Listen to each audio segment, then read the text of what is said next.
Yeah, for those of you joining in, obviously we're kicking off yet another series of episodes, things like that. We're going to talk about a couple things today before we get into the podcast thing. Really, just to give you a little heads up, we're going to talk business, building your business. We're going to do a little bit about bootstrapping, depending on the order of how these things go out. But we're going to this in the next couple episodes. You're going to see something about bootstrapping and about sort of like setting financial goals, or figure out where you're going to break even. And the other thing is a big one is clarity and reality, like realistic expectations in dealing with the customer and setting expectations and working on the latest project. So without further ado, we will just go ahead and dive right in. On this side, you got like not a whole lot of bonus there. Let's see what you get on the other end of this. But we'll just go dive right into it. Hello and welcome back. We are just cruising right along in our new season. This is actually season 21 of the podcast, and we are getting into sort of like a little bit of a shift gear. If you haven't, been around for a couple episodes, we're focusing a little bit more on sort of like that mentor mastermind kind of stuff that we've done in the past, quite a bit on the YouTube side. Now we're going to bring some of this forward into the podcast side and just discuss some of the business problems and such that we've run into, as well as technical problems that we hit on any given day or week. First, go ahead and that's. I guess I should introduce myself in case we haven't met. I'm Rob Broadhead, and one of the founders of Developreneur, Building Better Developers. Also a founder of RB Consulting, and do a lot of consulting from a IT point of view, particularly doing IT assessments and things of that nature. My partner on the other end is Michael Meloche, and I'll let you introduce yourself. Yeah, thanks, Rob. So my name is Michael Meloche. I am also a co-founder of Developreneur, and I also am my side hustle is Envision QA, where we do a lot of focus on the QA assessments, QA audits for your software, and also help you build the tools and testing cases you need to actually test your software. So I want to get right into because we talked earlier when we were thinking about things we wanted to cover, and you brought up bootstrapping in particular, like bootstrapping your business. So let's sort of focus on that. This one is where'd you want to go in the bootstrapping discussion? Well, we've had a lot of conversations on this over the years. I mean, there was one point, about 10, 15 years ago, where we were spinning up businesses in like to test niches, to test ideas in different markets. And we bootstrap things like to the nth degree, right? We were doing things for next to nothing, open source all the way.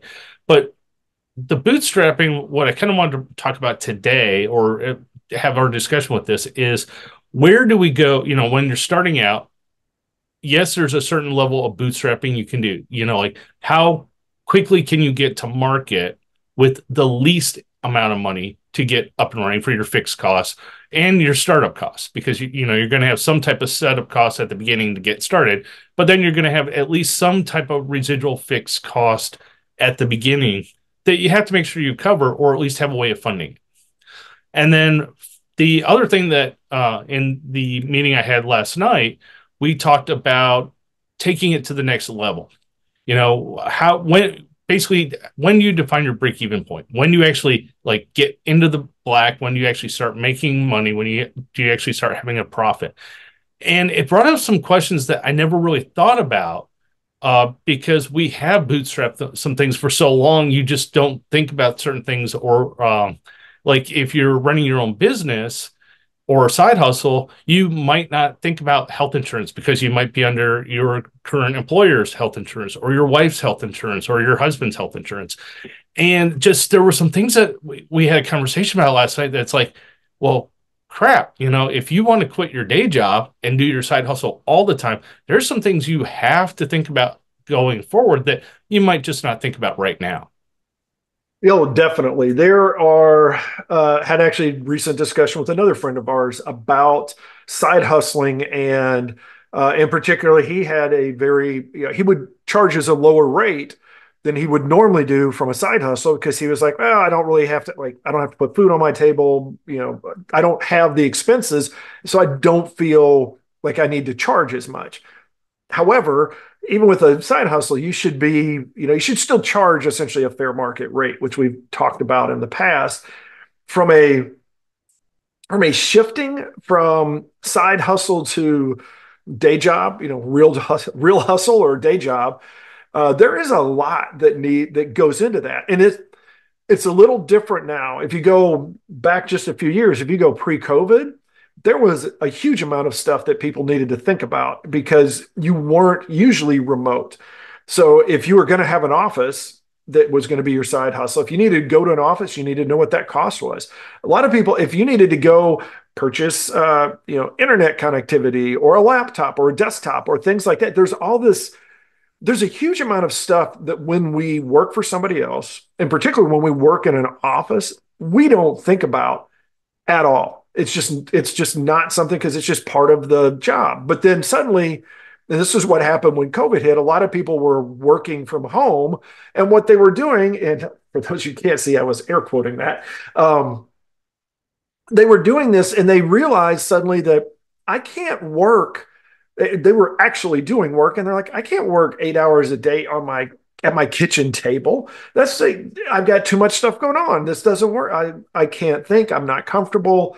All of those kinds of issues came up. Or they had like an old 14-inch monitor that they had attached to a desktop that was I don't know, like a 386 or something that was from decades back that they had to like hand crank it to start. And they're trying to do work with that. And it was fine maybe if all they were doing was, browsing the internet briefly. But when they suddenly have to go to do work with it, they didn't have, they didn't have what they needed. And that's why you saw a big jump in like people buying desks for their home and people upgrading their internet connections and all of that stuff is the kinds of things you need to think of before you step into that, take that leap of I'm going to go from full-time employee to employing myself. Yeah, exactly. And then you run into the other thing is when you go from that, or even if you were physically in a brick and mortar or still are, you run into the situation of, well, what do I need to start up? I have a home computer, or do I have a home computer, or do I have a tablet?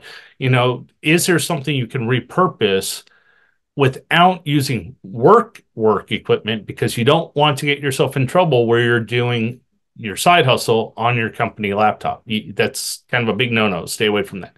But like you said, though, people went out and they bought all this, but some people don't. Some people are just starting out. They maybe have been through this and they're like, oh, okay, I want to do something.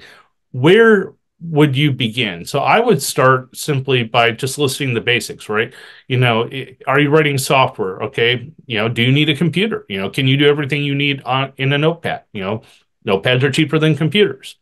Um, if you do need a computer, okay, you're going to have some basic business things, right? You got to have, like we've talked about, we have to go maybe get a logo, figure out your company name. You may have to pay for some basic startup costs at the beginning, but then that's your startup, right? So, like your domain name, your email, your website, maybe a computer, but that's fixed, or that's not fixed, but that's your startup. That's a one-time kind of buy at the beginning, and you don't need to renew it. It's not what I deem fixed. Fixed basically means you have to pay it every month, regardless of what you're making, right? Startup is just what you have to put in at the beginning. So I know we've had some different business models over the years. So I've been a C Corp, sole proprietor.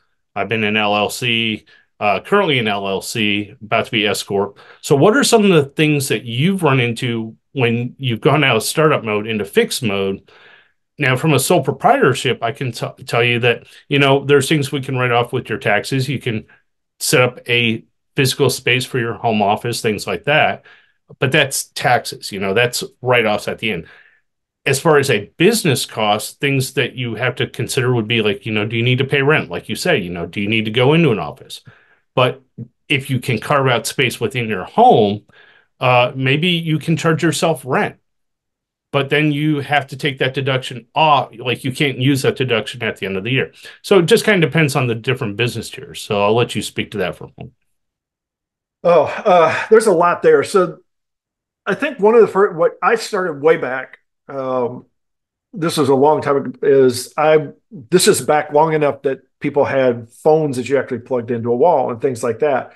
So what I did when I first started out is I was looking at the idea of eventually working for myself. And so what I would do is I go into the office and I'd look around and be like, all right, what do I have in the office that I don't have at home?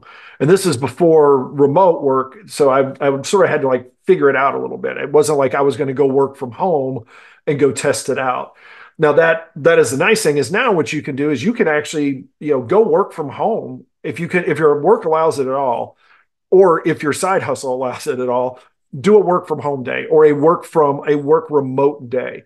And honestly, if your company doesn't allow it, take a sick day, take a day off or something like that, and do just your side hustle for a day. Is just say, all right, I'm going to go work my side hustle for a day, and I'm going to test it out. I'm going to see how this works out. And it may be you don't get far into your day before you realize, oh, I need A, B, C, and D. Probably what's going to happen is you're going to realize that you can limp along, and then that's where you look at what is it going to take me to upgrade to whatever I need to that's like my baseline that I want, and look at those costs, and you can either figure out that's where you go through that decision of do I have the money? Do I want to spend the money to do that? Or am I going to just like suck it up and suffer for a while? And that's going to be part of my goal, which I've done that as well, where I would adjust my side hustle stuff and basically be, sort of going to this like, hey, I'm going to go chase down a project or work for X amount of money. And once I get to that point, that's going into the business, especially from a side hustle. You're basically saying, okay, I'm loading that into the business's coffers. And once I get to a certain point, now I can go like buy a laptop or buy a desk or whatever it happens to be. So it's true bootstrapping where you're going out and you're doing what you can to generate work, generate income, use that to then sort of like get you set up as more of a real business, I guess, as to opposed to a side hustle. Because it's easy with a side hustle to just take that money and just like, just turn it into whatever your favorite little things is. It's a little bit like when Tim Ferriss talks about dreamlining and stuff like that, where you're just like, you go generate the money and now I'm going to go buy a Porsche. This is different. This is where like I'm generating this money to put it into the business, and then I'm going to turn around and use that at some point to have a launching pad so that I can move from side hustle to real hustle. And so those are, and you brought up a good point is you may not need a desktop or a laptop or a phone. There's like, depending on what you have already, you may have some of the things you need.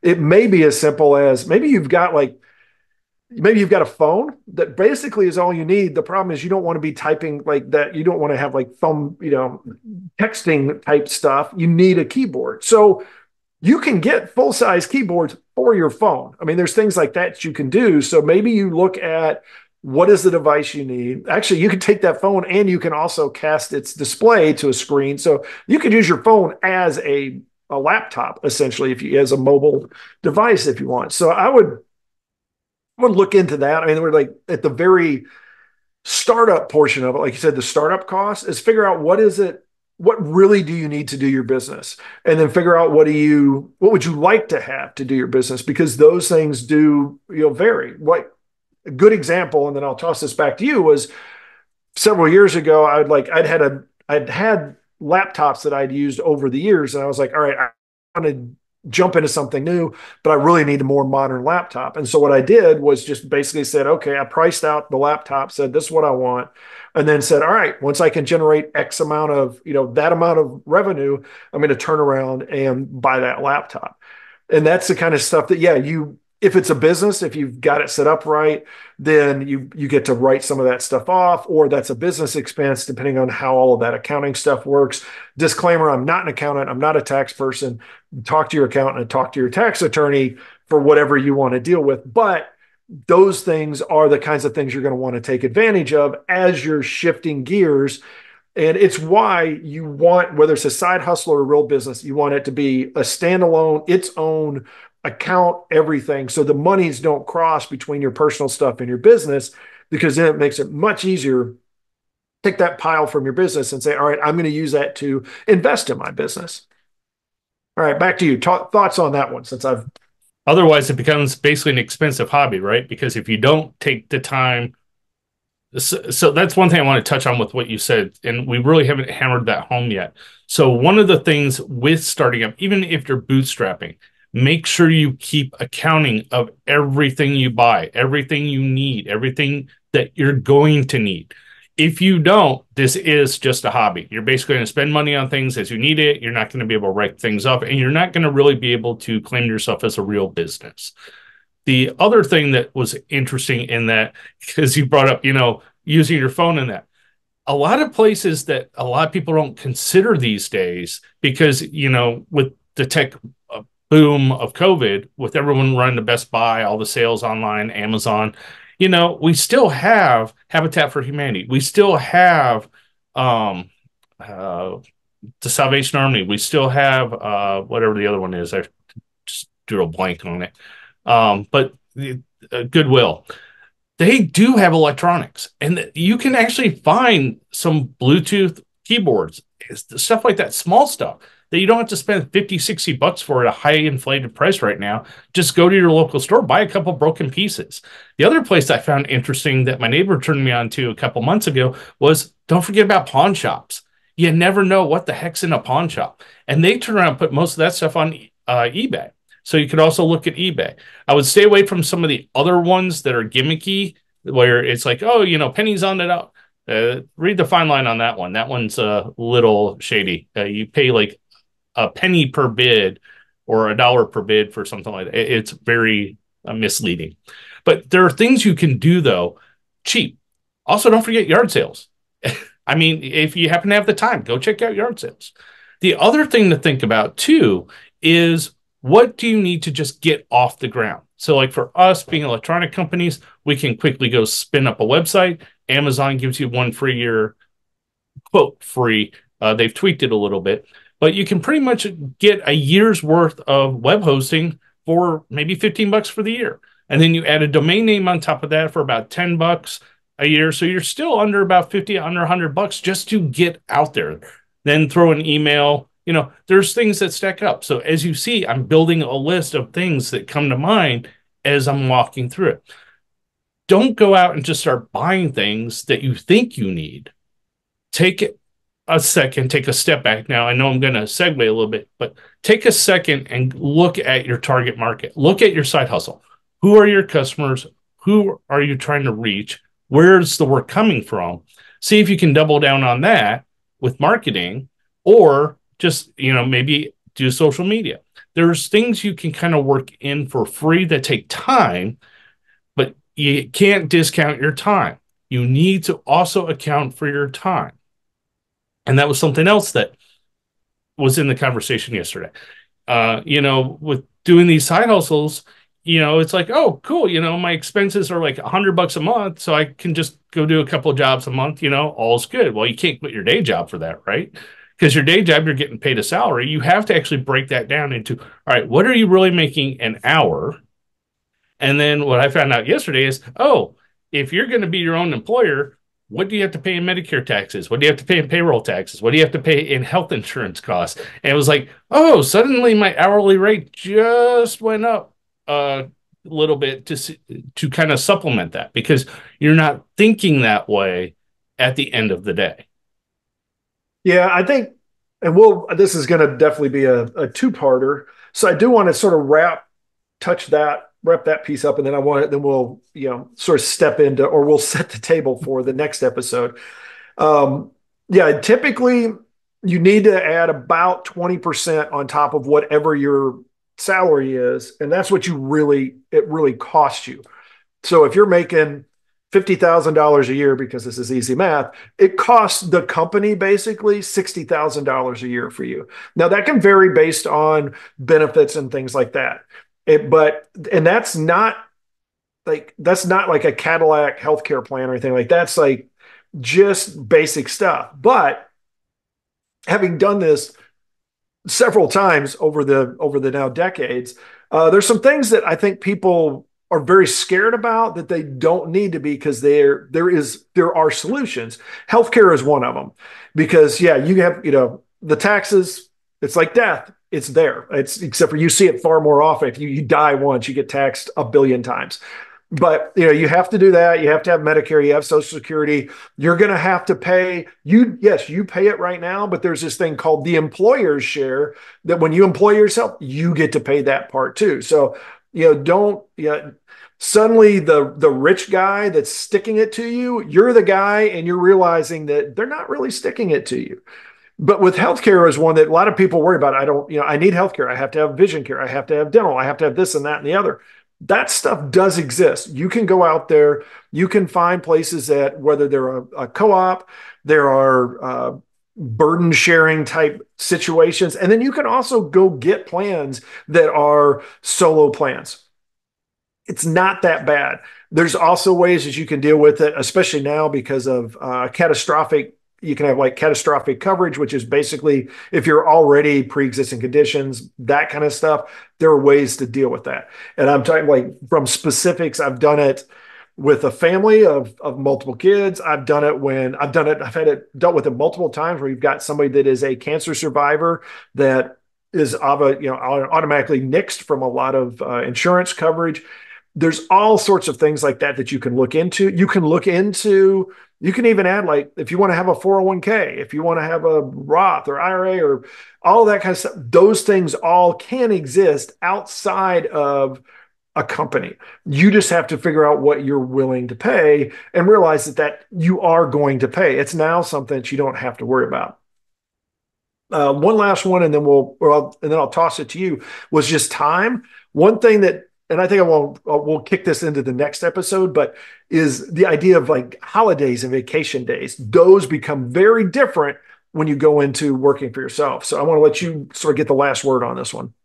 So I'm going to go back to your previous one real quick with the insurance. The other thing too, with you starting out with the side hustle, going into business for yourself, whatever, if you have a spouse that is employed and you can get health insurance through them until you have to actually hire employees or you're make enough that you can basically supplement and your wife can or spouse can retire, piggyback off of that. Look at ways where you don't have to add on additional costs. See what you can shortcut. There'll be bonuses because we're going to wrap the podcast up, but I'm going to talk a little bit more on the video side of this on the YouTube side. So a little bonus content there. As far as podcasts are concerned, though, we're going to wrap this one up. I want to thank you again for listening to us. And as always, shoot us an email at info@developerpreneur.com. Let us know if you have any questions, comments, suggestions, topics you'd like us to cover, questions, those kinds of things, because that's what we do. We solve this for each other, but we also are more than for you guys, for our customers, and whoever else is out there.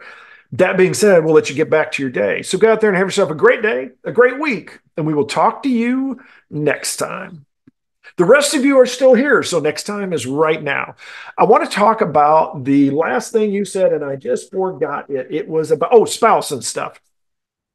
This is where it gets, again, I'm not an insurance expert, but there's a lot of stuff that you can do there. One, and I've known a lot of people that have their side hustle, they have been basically, they're covered by their spouse, so they don't have to worry about insurance. And that takes a lot off of your plate.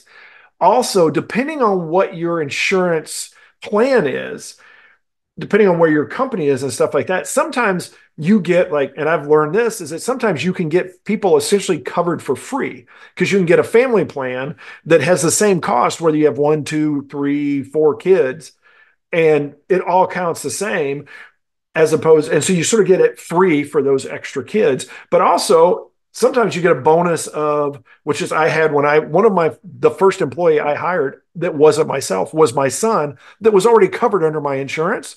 So I could like bring him in. I didn't have to deal with insurance for him at all. It's like, hey, you already get insurance. So it allowed me to work the costs for his salary and stuff like that. Now, again, once he aged out, once you're 26, you can't ride that anymore. Which happened to be the same time he had cancer. So he was going to be kicked off anyways. But it's one of those that then it just turned around. And so I did, I just had like a stipend for him so that he could go do it. So I didn't have to build out for my company was small enough. I didn't have to go build out like a real insurance plan, and instead could bring somebody in and just say, hey, I'm going to give you basically a stipend or a per diem or stuff like that, which again is something, just the last of the bonus stuff here is, if you go out side hustle, don't be afraid to look into contractors, because you can do that as well. And so you can maybe get some people to contract up, help you out on the hours so that you can still do your day job, even to the level. I interviewed a guy a while back, and I think we even talked about it on the podcast. I don't think it was in the after stuff. Is it he had a testing company, QA company. He was the CEO of his company, but he had he had like a day job as well. He had hired a COO. The COO took care of basically everything. And so the company just ran itself, and he went off and got another job. So there's things like that you can do that, feel free, and we'll try to get links in the show notes back to those things. But there's a lot you can do, sort of essentially double dipping. You can have your day job and then have a company that's generating money for you as well, which is the best of both worlds. And that's interesting that you mentioned that. So the double dipping part is kind of interesting as well, because one of the things we have both run into over the years is we do one thing at work. We come up with an idea, and that idea can translate into other jobs we can go after for side hustles and spin up that idea, and it either becomes an application, it becomes a tool or something that we turn around and sell. So there are ways you can maybe double dip as far as ideas and content. Just make sure you don't steal, company secrets. But if you're working on like testing all the time and you have a better way of doing testing, go do it. You build a better mousetrap. And I think we'll talk about that, but I think I'm going to use that as a cliffhanger for those of you guys and gals that are sitting here watching us. Um, definitely. We're going to wrap this one up. Let's wrap this episode up. We may have gone a little bit long. I think so. I think we did okay on this. Thank you again for watching. As always, we appreciate you. We love you guys coming out here. Whatever you can do, feel free to subscribe. Tell all your friends, your family, even people on the street. Let's, bring as many people as you want. We love to help people out. We don't have to do, it does not have to be a technical business. If it's somebody that's just in a simple startup, sometimes that's the best time for them to get some of the kinds of advice that we have here. And we can always, we can direct them as needed along the site and all of our various content streams. That being said, you guys go out there and enjoy the rest of your day, and we'll check you out here next time around.